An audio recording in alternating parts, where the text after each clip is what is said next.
सब कुछ हो रहा है, देखो सब आ रहा है, तुम्हारे घर भेजा जाएगा, फिर दिख रहा है सब कौन बात कर रहा है। हम नहीं समझते, देखो हमें तो दिख ही रहा है, लेकिन सब लोग देखेंगे, फिर हम नहीं कहना। सब आ रहा है कि कौन कौन बात कर रहा है उसमें, है ना? ठीक है, अब शांत हो गए। देखो कितने अच्छे बच्चे हैं लड़के।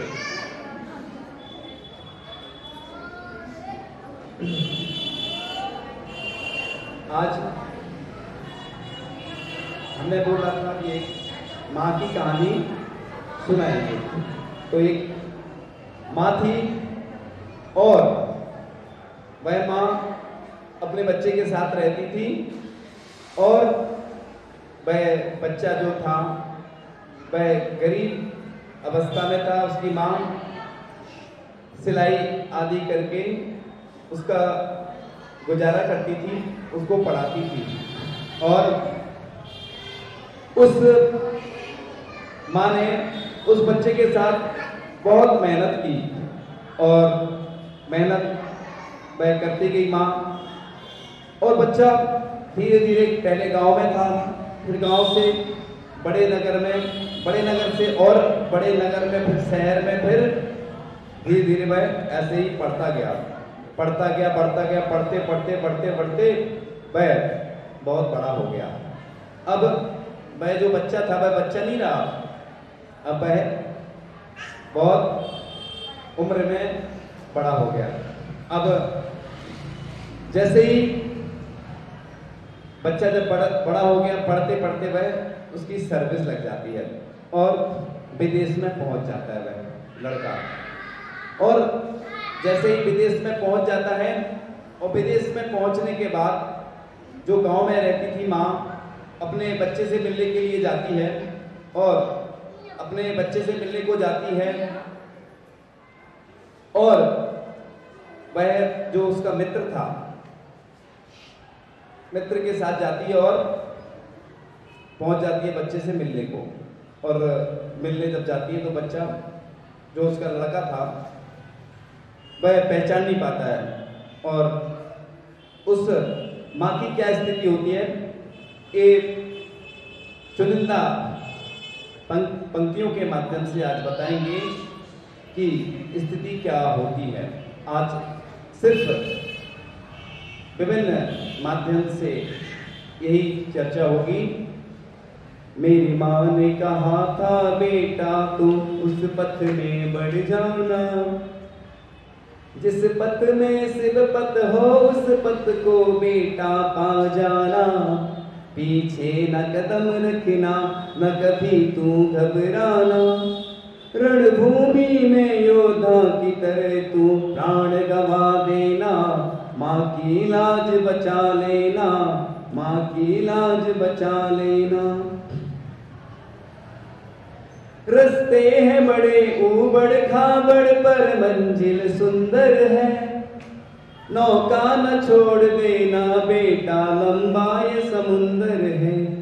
कहीं फूल बिछे कहीं कांटे तुम उस पथ में बढ़ जाना। पीछे न कदम रखना, न कभी तू बेटा घबराना। माँ की लाज बचा लेना, माँ की लाज बचा लेना। समता रस पान कराया है, समता से तू रहना। आएंगे कष्ट अनेकों पर समता से सब सहना। क्योंकि आचार्य कुंद स्वामी प्रवचन सार ग्रंथ में कहते हैं, सम सत्तु बंधु बको सम सुई दुखो पसंद से समो समलोट कंचुनो पुण जीवित मरणे समो समो, यानी दोनों में समता रखना। कोई शत्रु आए तो भी, मित्र आए तो भी, अच्छे लोग आए तो भी, बहुत सारे लोग आए तो भी, और नहीं भी आए, लेकिन बोलना तो पड़ता है। क्योंकि नहीं बोलेंगे तो लोग घर में ही बैठे रहते हैं। इसलिए अगर अच्छे मार्ग में लगाना है, धर्म के मार्ग में लगाना है, तो कभी तो बोलना ही पड़ता है। क्योंकि आज बुरे कार्य में तो बहुत सारे लोग इकट्ठे हो जाते हैं, लेकिन जब अच्छा कार्य होता है तो उसमें इकट्ठे नहीं हो पाते हैं।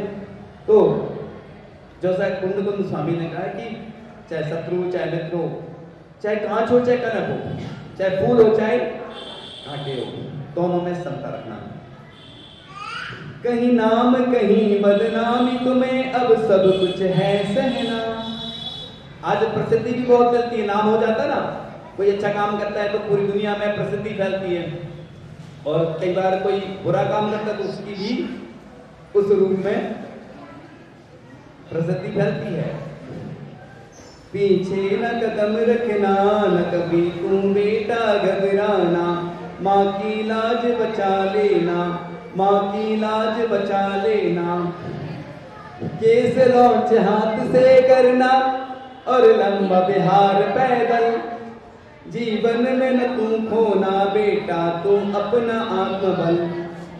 उत्साह शक्ति अंतिम सांसों तक तुम बनाए रखना, पीछे न कदम रखना, न कभी तू बेटा घबराना, माँ की लाज बचा लेना, माँ की लाज बचा लेना। आएंगे बहुत अंतराय, नहीं पी पाओगे पानी, समता धारण करके बेटा पढ़ना तुझे नवाणी। भावों को बचा कर तू अपना जिंदर में बचा लेना, पीछे न कदम रखना, न कभी तू बेटा घबराना, माँ की लाज बचा लेना, माँ की लाज बचा लेना। आगम की वाणी सुन कर के आगम पर तुम चलना, आगम को तुम ही कहना हरदम बेटा हंसते रहना। आगम पर चलना और चलाना लक्ष्य बना लेना, पीछे न कदम रखना, न कभी तू बेटा घबराना, माँ की लाज बचा लेना, माँ की लाज बचा लेना। आएंगे बहुत से भक्त और कई भक्त बसेंगे दूर, भक्तों की बातों में आकर गुरु से ना होना दूर। गुरु की सेवा करते करते, गुरु की सेवा करते करते कर्मों को खपा लेना, पीछे न कदम रखना, न कभी तू बेटा घबराना, माँ की लाज बचा लेना, माँ की लाज बचा लेना। जब पड़े विपत्ति तुम पर और संग साथ न दे कोई, लहरी है फसल खलियानों में तुमने ज्योति बोई। भावों को बना कर तुम अपना जिन भेष बचा लेना, पीछे न कदम रखना, न कभी तू बेटा घबराना, माँ की लाज बचा लेना, माँ की लाज बचा लेना। जिन मंदिरों में रहकर बेटा निज की पहचान करो, पर कोई पर समझो हरदम निज में जिन रूप धरो। कण कण स्वतंत्र से है बेटा हरदम तू याद रखना, पीछे न कदम रखना, न कभी तू बेटा घबराना, माँ की लाज बचा लेना, माँ की लाज बचा लेना। बहुत अच्छी पंक्ति आने वाली है। मेरी माँ ने कहा था बेटा अपना फर्ज निभा लेना, अंतिम सांसों में तू मुझको डमकार सुना देना, डमकार सुना देना। बरसों से संजोए सपनों को बेटा तू सजा देना। इसी बीच में कुछ पंक्तियां याद आई हैं, मुनि श्री प्रणव सागर जी लिखी हुई है। जिंदगी और तुझे कितनी सजा दे, आखिर तुझको जिन रूप देके सजा रखा है। एक मुनि मुद्रा जो होती ना, अनंत परमेश्वरी यानी महावीर भगवान की भी मुद्रा होती है, तो इनको जिन रूप मुद्रा कहते हैं। जिंदगी और तुझे कितनी सजा दे, सजा देते ना दो तरह से, कोई लिपस्टिक आदि लगाता है तो अपने को शरीर को सजाता है, पाउडर लगाते, क्रीम लगाते, और मुनि महाराज ये जिन मुद्रा धारण करके जिन मुद्रा के द्वारा सजा देते हैं, और सजा भी देते हैं। सजा देते तो दो अर्थ है इसके, सजा देते हैं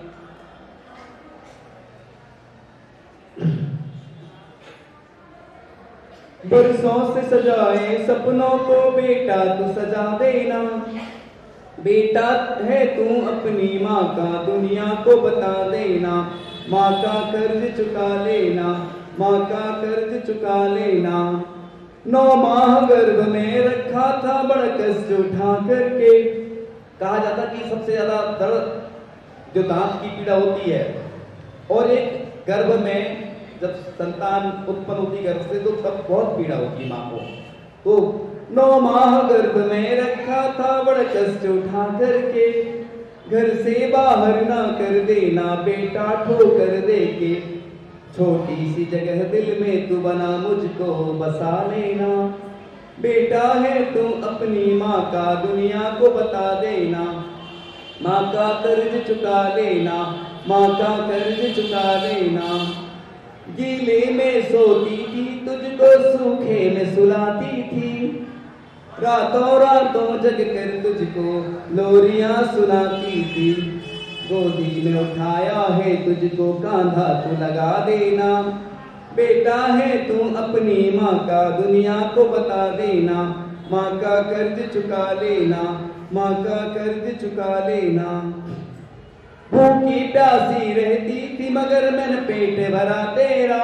एक माँ थी, उसके 2 बच्चे थे, और एक दिन एक माँ जो थी एक बच्चे के यहाँ भोजन करती थी, दूसरे दिन दूसरे बच्चे के यहाँ भोजन करती थी, 30 दिन ऐसे चलता था। जिस दिन 31वां दिन होता था उस दिन माँ को उपवास करना पड़ता था। ये संसार की स्थिति है आज कि माता पिता की पूरी जायदाद भी मिल जाती है, पूरी संपत्ति मिल जाती है, फिर भी उनकी जो संतान है उतनी अपने माता पिता की सेवा नहीं कर पाती है। आगे बहुत अच्छी पंक्तियां आने वाली हैं और भी बहुत कुछ आने वाला है अभी। दुनिया में सबसे ऊंचा रिश्ता मेरा है तेरा, माँ का बेटा कहलाने का अधिकार बना लेना, पीछे न कदम रखना न कभी तू बेटा घबराना, माँ की लाज बचा लेना, माँ की लाज बचा लेना। मेहनत मजदूरी करके मैं तुझको पढ़वाती थी, सुंदर सुंदर कपड़े लाकर तुझको पहनाती थी। आज स्थिति है कि माता पिता कितना धन खर्च करते हैं अपने बच्चों के लिए, पूरा खुद कष्ट सहन करके भी पढ़ाते हैं, लेकिन बच्चे जब उनको धोखा देते हैं तो उनको बहुत कष्ट होता है। छोटा सा कफन अर्थी को मेरी बेटा तू उड़ा देना, बेटा है तू अपनी माँ का दुनिया को बता देना, माँ का कर्ज चुका लेना, माँ का कर्ज चुका लेना। अंगुली पकड़ा करके तुझको चलना सिखलाती थी, गोदी में उठा करके तुमको मंदिर ले जाती थी, अंतिम सांसों के पहले तू तीरथ करवा देना, बेटा है तू अपनी माँ का दुनिया को बता देना, माँ का कर्ज चुका लेना, माँ का कर्ज चुका लेना। पड़ता था कभी बीमार तो तेरी दवा कराती थी, मंदिर मंदिर जाकर प्रभु से मैं दुआ मंगाती थी, शांति धारा करवाती थी। मेरी बची जिंदगानी प्रभु बेटे पे लगा देना, बेटा है तू अपनी माँ का दुनिया को बता देना, माँ का कर्ज चुका लेना, माँ का कर्ज चुका लेना।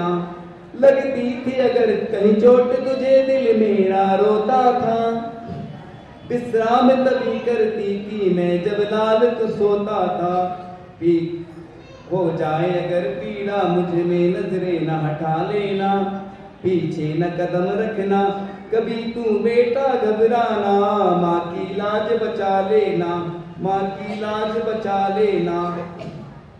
दुनिया के रतन सारे पी के बेटा तू है अनमोल, मन हर्षित मेरा हो जाता जब सुनती तेरे बोल, अपनी मीठी वाणी से मुझे प्रभु नाम सुना देना, बेटा है तू अपनी माँ का दुनिया को बता देना, माँ का कर्ज चुका लेना, माँ का कर्ज चुका लेना। मन में जागी इच्छा तेरी पूरी मैं कराती थी, पीती थी गम के आंसू पर तुझे हंसाती थी, बस एक तमन्ना है मेरी मेरा साथ निभा देना, अंतिम श्वासों में तू मुझको गुरु शरण दिला देना, माँ का कर्ज चुका लेना, माँ का कर्ज चुका लेना। तेरी खुशियों की खातिर मैंने सब कुछ खो डाला, कांटों को सहा मैंने लेकिन फूलों से तुझे पाला, हो करके दूर हमसे बेटा हमको न भुला देना, बेटा है तू अपनी माँ का दुनिया को बता देना। तू ही सूरज तू ही चंदा तू आंगन का तारा, मेरे जीवन का एक तू ही बेटा है सहारा। दीपक है तू मेरे कुल का ज्योति बन के रहना। बेटा है तू अपनी माँ का दुनिया को बता देना। माँ का कर्ज चुका लेना, माँ का कर्ज चुका लेना। तो दुनिया में अगर कोई सर्वश्रेष्ठ होती तो वह माँ होती है। तीर्थंकर को जो जन्म देती है वह भी माँ होती है। और कहते हैं कि जो तीर्थंकर को जन्म देती है वह अनंत पुण्यशाली होती है वह माँ। जो आचार्य परमेश जी को जन्म देती है वह माँ भी असंख्यात पुण्यशाली होती है। और जो माँ उपाध्याय परमेश जी को जन्म देती है वह माँ संख्यात पुण्यशाली होती है। और जो मुनि महाराज को जन्म देती है, इस नगर में भी बहुत सारी ऐसी माँ होगी जिन्होंने ऐसी संतान को जन्म दिया जिनकी संतान मुनि बनी है। ऐसी बहुत महा पुण्यशाली माँ होती हैं। और ऐसी सौभाग्यशाली माँ वह होती है जो मुनि के बाद आरिका एलक छुल्लक आदि को जन्म देती है। इसके बाद सर्वाधिक पुण्यशाली वह माँ होती है कि जो ऐसी ब्रह्मचारी भैया या जो जिसकी संतान प्रति बनती है, प्रतिमाधारी बनती है, ऐसी वह भी माँ सौभाग्यशाली होती है। इसके बाद उस माँ का नंबर आता है, उसका क्रम आता है कि जिसकी संतान अभिषेक पूजन स्वाध्याय और जाप अनुष्ठान आदि में सेवा कर रखती है। इसके बाद पुण्यशाली वह माँ होती है कि जिसकी संतान हमेशा देवशास्त्र गुरु के लिए समर्पित रहती है। देवशास्त्र गुरु पंच परमेष्ठी और नव देवता के लिए जो समर्पित रहती है, ऐसी संतान को जन्म देने वाली माँ बड़ी पुण्यशाली होती है। तो कुछ उस माँ की तो कहानी चली रही है, बीच में बहुत सारी पंक्तियां बताकर फिर वो कहानी पूरी करेंगे। कब्र की आगोश में जब थककर सो जाती है माँ, तब कहीं जाकर थोड़ा सुकून पाती है माँ। जब जरूरत हो मेरे बच्चों को उतना सोच कर जागती रहती है आंखें और सो जाती है माँ। फिक्र में बच्चों की कुछ ऐसे ही खुल जाती है माँ। नौजवान होती हुई बूढ़ी हो जाती है माँ। रूह के रिश्तों की गहराइयां तो देखिए, चोट लगती है हमें और चिल्लाती है माँ। चाहे हम खुशियों में माँ को भूल जाएं, जब मुसीबत सर पे आए याद आती है माँ। लौट कर वापस सफर से जब भी घर जाते हम, आंचल में अपने ढाक कर सिर को सहलाती है माँ। शुक्रिया हो ही नहीं सकता कभी इसका अदा, मरते मरते भी दुआ जीने की दे जाती है माँ। मरते दम जब बच्चा घर ना आ पाए अगर परदेश से, अपनी दोनों पुत्रियां चौखट पर रख जाती है माँ। प्यार कहते हैं किसे और ममता क्या चीज है, ये तो उन बच्चों से पूछो जिनकी बिछुड़ जाती है माँ। माता पिता की सेवा करने से जो नर घबराते हैं, उनके दामन औलादों से कभी नहीं भर पाते हैं। जो तेरे साथ कटे वह सजा सजा नहीं लगती, और जो माँ बाप को रुलाए उसे कभी दुआ नहीं लगती। सोचो उम्र के भी ताने तनेंगे, देह और आत्मा में युद्ध ठनेंगे।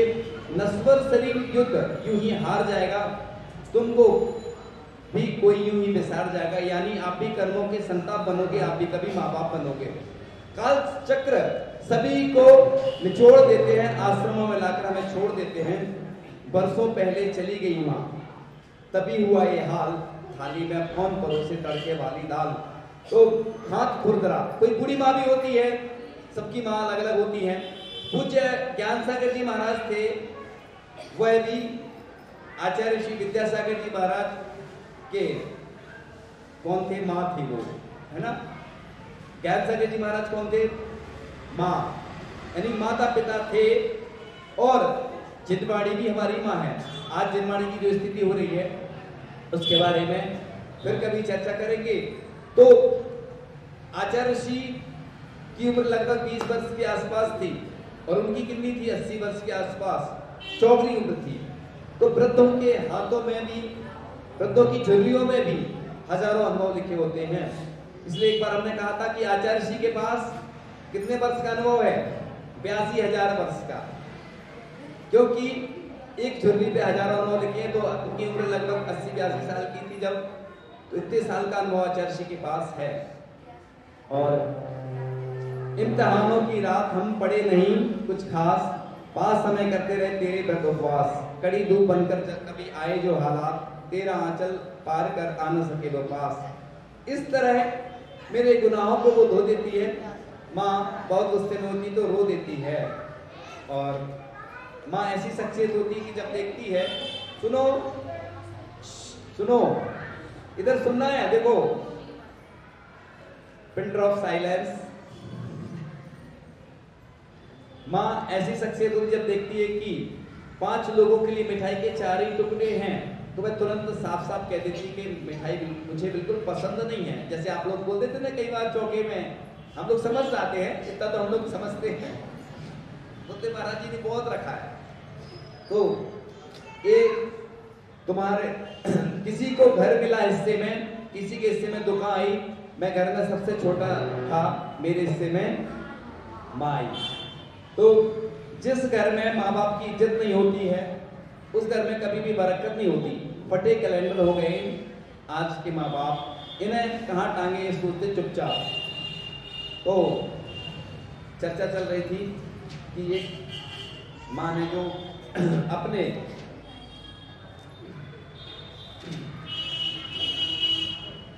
वो कहानी चल रही थी, इसके बाद और आगे चर्चा करेंगे कि वो जो विदेश से माँ वापस आ जाती है, और वापस आने के बाद फिर क्या करती है, उससे मिलने जाती है, आती है, जो वापस आ जाती है। फिर उसका लड़का जो विदेश में था वो सोचता है कि चलो माँ से मिलाते हैं बहुत दिनों बाद।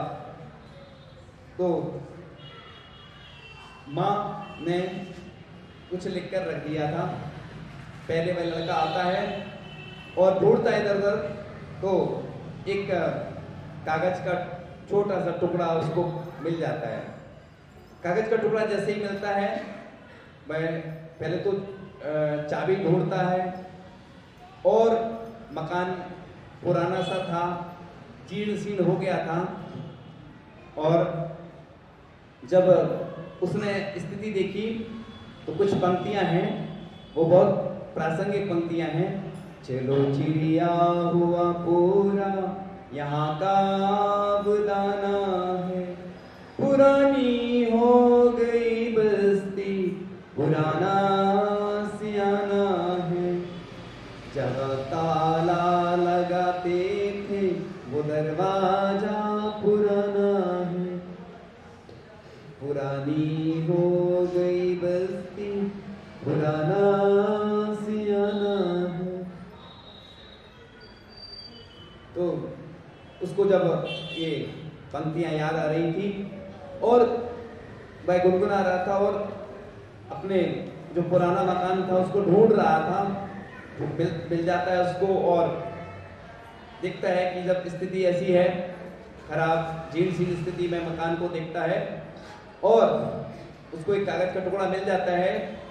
वह पत्र जैसा था वो पढ़ रहा है, और उस पत्र में लिखा था कि बेटा, मुझे मालूम था कि तुम जरूर आओगे। मैं पत्र इसलिए लिख रही हूं कि ये घटना जो है बहुत बड़ी घटना है, ये घटना नहीं बल्कि दुर्घटना है, और इस घटना को पढ़ करके सभी दुनिया के सभी लोग इससे सबक लें। इसलिए बेटा, तुम छोटे थे, तो तुम छोटे थे जब तुम्हारी आंख खराब हो गई थी, तो मैंने अपनी आंख तुम्हें लगवा दी थी, और मैंने पत्थर की आंख लगवा दी थी। लोग मुझे कानी माँ कहकर पुकारते थे, मुझे बहुत कष्ट होता था। जैसे किसी को कोई कमेंट्स करता है, किसी कुछ बुरा बोलता है, तो बुरा तो लगता ही है, और लोगों को मालूम चल जाता है कि इसका नाम, ये बिगड़ा हुआ नाम ये है, वो लोग और चिढ़ाते हैं। तो इसलिए बच्चों का नाम सोच समझ के रखना चाहिए, एक ही नाम रखना। अपन क्या करते हैं, बचपन में कोई भी नाम रख देते हैं, फिर बाद में बड़े हो जाते, बहुत दिक्कत आती है। अभी हमने एक संस्कार वाली पुस्तक थी, उसमें ग्रंथों के हिसाब से एक प्रतिष्ठाचार्य जी ने लिखा है, उसके बारे में हम आगे चर्चा करेंगे। क्योंकि एक एक दिन अच्छे अच्छे विषय देना है, नए नए विषय। अभी पूरा सुना देंगे तो कल क्या सुनाएंगे फिर, है ना? तो आगे इस पर सुनाएंगे, चर्चा करेंगे। तो बात चल रही थी, वह पत्र पढ़ता जा रहा है और माँ बहुत बीमार रहती थी, लेकिन जब उसको उसके बच्चे ने पहचाना नहीं तो उसको बहुत सदमा लगा। और वह माँ इस अब दुनिया में नहीं रही। वह पढ़ते पढ़ते आंसू बाहर आया, वह समझ गया। और अब पछताए का होता है जब चिड़िया चुग गई खेत। तो दुनिया की ऐसी कई माँ हैं, हमारे पास आती हैं, महाराज जी हमारे बच्चे ने हमारे साथ ऐसा किया, हमारे परिवार वालों ने ऐसा किया। इसलिए ये जो कहानी है ये सभी माँ की कहानी है, किसी एक की नहीं है। और सबके साथ एक घटना घटित होती है। ये कहानी इसलिए सुनाई जाती है कि जिससे आगे से कोई अपनी माँ के साथ ऐसा व्यवहार ना करे। तो अपन को इस कहानी से यही शिक्षा लेना है। तो कुछ पंक्तियां और सुनाकर इसको पूर्ण करने वाले हैं कि क्या सूरत क्या सीरत थी, माँ ममता की मूरत थी, पांव छुए और काम हुए, अम्मा एक मूरत थी। तो मूर्त अलग से कोई देखने की आवश्यकता नहीं होती है। मूर्त तो इसलिए देखते हैं कि हमारा काम अच्छा हो। जो भी आता है सजा देता है, दोस्त बनकर दगा देता है, वो तो माँ का ही दिल है, वरना मुफ्त में कौन दुआ देता है। देखो कितना कष्ट सहन करती है माँ और फिर भी कुछ नहीं कहती है। एक बार एक सर्वे हुआ था, उसमें यही निर्णय आया था सर्वे का कि एक जो महिला है वह इतने वर्ष में इतने घंटे काम करती है, अगर उसका पेमेंट तय किया जाए तो कोई दे नहीं पाएगा। फिर भी महिलाएं अगर जेब में से पैसे निकाल लेती हैं तो आज तक किसी ने रिपोर्ट भी नहीं की, है ना? उनका हिस्सा रहता ना अपना, पार्टनर तो है ही। लड़के भी जेब में से निकाल लेते हैं पैसे, निकालते कि नहीं लड़के ने वो, लेकिन शिकायत कर देते हैं लोग। और हमसे भी कोई शिकायत नहीं करता। जब नोटबंदी हुई बहुत सारा धन निकला, इसके बारे में आगे चर्चा करेंगे। तो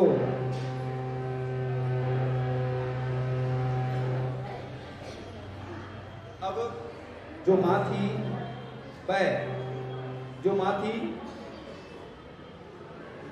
माँ तो चल बसी, लेकिन वह जाते जाते कहते ना, जाते जाते वो अच्छी निशानी दे गए, उम्र पर दोहराए ऐसी कहानी दे गए। तो कहने को तो बहुत कुछ है, लेकिन आप तो समझ रहे होंगे ना, स्थिति समझ रहे ना कि शाम का वक्त है और अभी प्रश्न पूछते हैं। ठीक है, प्रश्न पूछते हैं। मेरे सवालों का जवाब दो। आता है पहला प्रश्न आपके सामने। तो पहला प्रश्न, जो उस लड़के की जो माँ थी वो किसके साथ गई थी, उधर विदेश गई थी?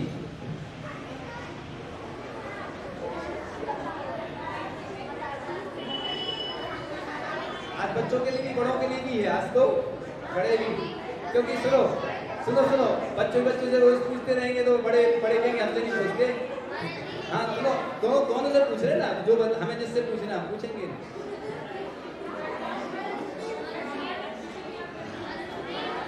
हाँ गुलाबी। हाँ, वो जो माँ थी वो बच्चे के जो उसका लड़का था उसके दोस्त के साथ गई थी। उत्तर बिल्कुल सही है, लेकिन आगे ड्यू है, ड्यू समझ गए ना कोड वर्ड में। चलो दूसरा प्रश्न आता है अब आपके सामने। तो दूसरा प्रश्न, वह जो माँ थी जब माँ वापिस आ गई थी तो वापस आई थी, तो जो लड़का जो वापस आया अपने गांव में, तो उसको उसकी माँ के द्वारा कुछ प्राप्त हुआ था।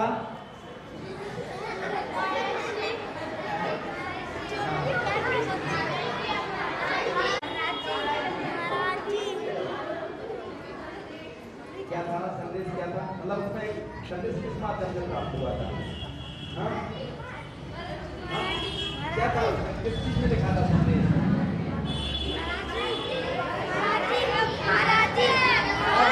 तीसरा प्रश्न अब आपके सामने। तीसरा प्रश्न, पूज्य आचार्य श्री विद्यासागर जी महाराज की माँ जो हमने बताई, वो कौन सी माँ थी?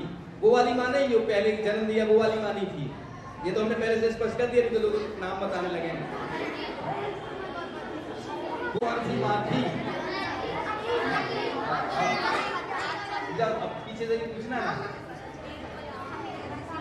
हाँ, वो पीछे वाली ग्रीन ग्रीन ग्रीन, हाँ,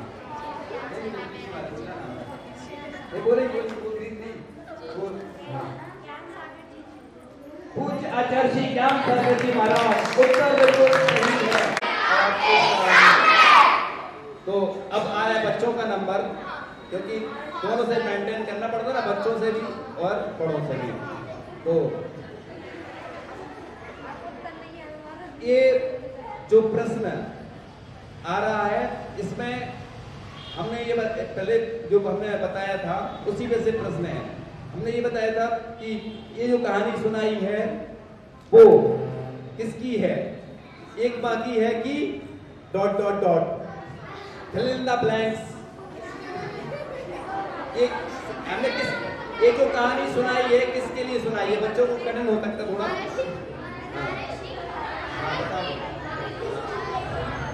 नहीं तो किसके लिए सुनाई थी कहानी? सभी माँ के लिए सुनाई थी। उत्तर बिल्कुल सही है। अब पांचवा प्रश्न आता है आपके सामने। तो पांचवा प्रश्न अब किसका नंबर है? बड़ों का नंबर है, तो दिया जाता है। चलो पांचवा प्रश्न आता है अब आपके सामने। तो हुई, तो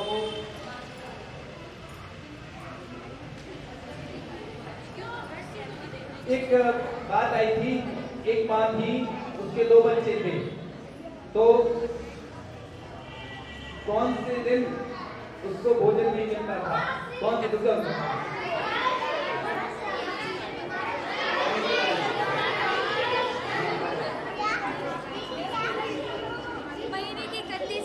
महीने के 31वें दिन उसको भोजन नहीं मिलता था। उत्तर बिल्कुल सही।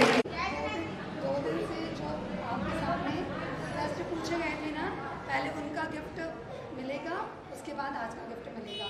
तो जिनको 2 दिन पहले मिलना था वो बच्चे खुद से खड़े हो जाएंगे। बड़ों को गिफ्ट बाद में मिलेगा। बड़ों को गिफ्ट महाराज जी द्वारा पुस्तक मिलेगी।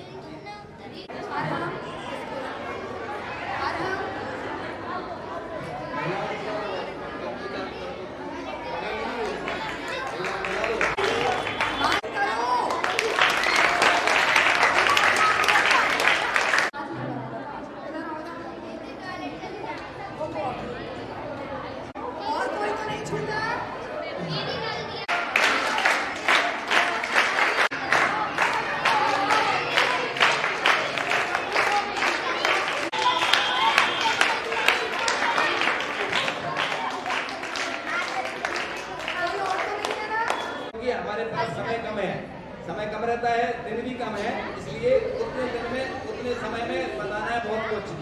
इसलिए अष्टमी का 8 दिन भी है, तो जितने दिन 8-9 दिन करवाएंगे और भी बहुत सारे जरूरी।